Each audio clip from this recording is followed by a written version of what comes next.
My younger brother, David, has always harbored a deep-seated resentment toward me. If you assume it was due to jealousy, you'd be mistaken. He was a favored child, not me. There was no logical reason for him to envy me. Our mother indulged David completely. He was the golden child of our family. She cooked his meals, did his laundry, and even expected me to help him with his schoolwork. I was constantly told that family looks out for one another, but this rule never seemed to apply in my favor. I was independent and learned early on that I couldn't expect the same level of care or consideration. Perhaps it was partly my fault. I met his every need without expecting anything in return. David never once returned the favor. He only came to me when he wanted something, never when I needed help. I was a quiet, introverted kid who enjoyed studying and keeping to myself, while David was loud, brash, and rough, just like our father. I was also honest to a fault, never sugarcoating things, and I believe my mother disliked me for it. In her eyes, I lacked the warmth and charm of David, which only deepened her favoritism toward him.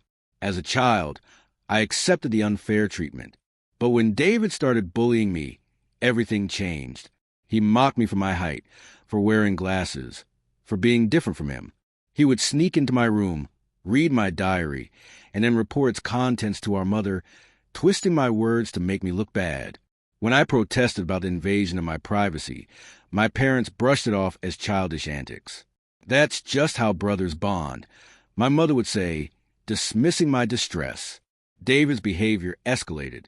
He nearly broke my glasses more than once and put disgusting things in my food. One morning, he added small stones to my cereal. Luckily, I noticed before taking a bite, but when I told my mother, she simply laughed it off. "Boys will be boys," she said. Whenever we fought, David would zero in on my insecurities. He knew I was being bullied at school, and instead of defending me, he encouraged the bullies, calling me names like ugly loser and hairy monkey. He even egged them on to physically harm me. I could handle most insults, but the time he told me to kill myself cut deep. I was struggling with my mental health at the time, and hearing those words from my own brother was devastating. Our father was usually at work, and my mother never intervened. In fact, she often blamed me for irritating David. Things only worsened in high school. One particularly shocking incident nearly changed my life forever. David tried to set my hair on fire. My mother defended him, claiming he was just playing. But for the first time, my father stepped in. He threatened to call the police if David ever pulled a stunt like that again. For the first time, David saw consequences for his actions. He was stunned. He had never been reprimanded before. That night, my father came to my room. He admitted he had always hoped David would grow out of his cruelty, but now he was beginning to see that his son wasn't just a mischievous boy. He was a bully. I opened up about all the years of torment, and my father was visibly shaken. The next day, he spoke to my school principal and ensured that my bullies were warned about facing serious consequences if they continued. Later that evening, he signed me up for MMA classes at the local gym.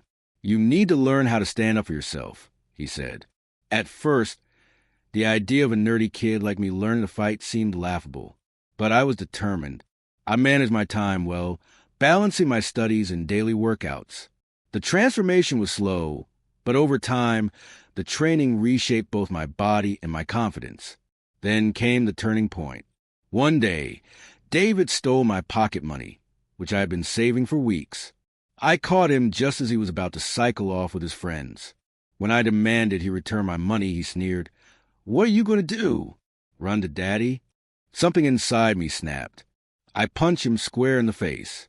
He fell backward in shock, and I grabbed my money from his pocket. For the first time, David was the one crying. My mother rushed out, furious that I had hit her precious boy. She scolded me for not being a better role model. But when my father got involved and heard the full story, he sided with me. "David," he said sternly, "you're lucky he only punched you. If you steal from someone else, they might call the police." David threw a tantrum, but this time no one coddled him. He screamed that he hated me and stormed off to his room. After that day, he never physically bullied me again, but his resentment grew. Over time, His behavior became more passive-aggressive, ignoring me, muttering insults under his breath, and refusing to speak to me directly. My mother continued to make excuses for him. I eventually gave up trying to mend things. When I earned a scholarship to my dream university, my father was proud. My mother was happy for me. But David remained distant. The day I left, I felt a mix of excitement and relief, ready to escape the toxic home environment. In college, I flourished. I met my wife, Karen, in my second year, and we quickly fell in love. When she became pregnant, we decided to marry after graduation. I believed Karen was my soulmate, my forever person. But years later, I discovered the ultimate betrayal. Karen had been having an affair, not just with anyone, but with David, my brother. When I confronted her, she confessed everything. It had started years ago when she stayed with my family over the holidays. She noticed a tension between David and me and, out of curiosity, began talking to him. David, always a charmer, opened up to her, and before long, they crossed a line. The worst part? Our son, whom I had loved and raised, might not even be mine. I was shattered. I left Karen, packed my bags, and went straight to my parents. I told them everything. My mother, ever the enabler, refused to believe it at first. But when I put David on speakerphone and tricked him into admitting the affair, the truth was undeniable. My father, the man who had always tried to teach us decency, was disgusted. "David," he said coldly, "what you've done isn't just a betrayal of your brother. It's a disgrace to this family." My mother, unable to shield him this time, remained silent. For the first time in his life, David faced real consequences.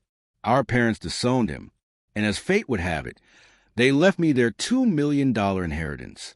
Now, years later, David has returned, begging for my help. He's lost everything.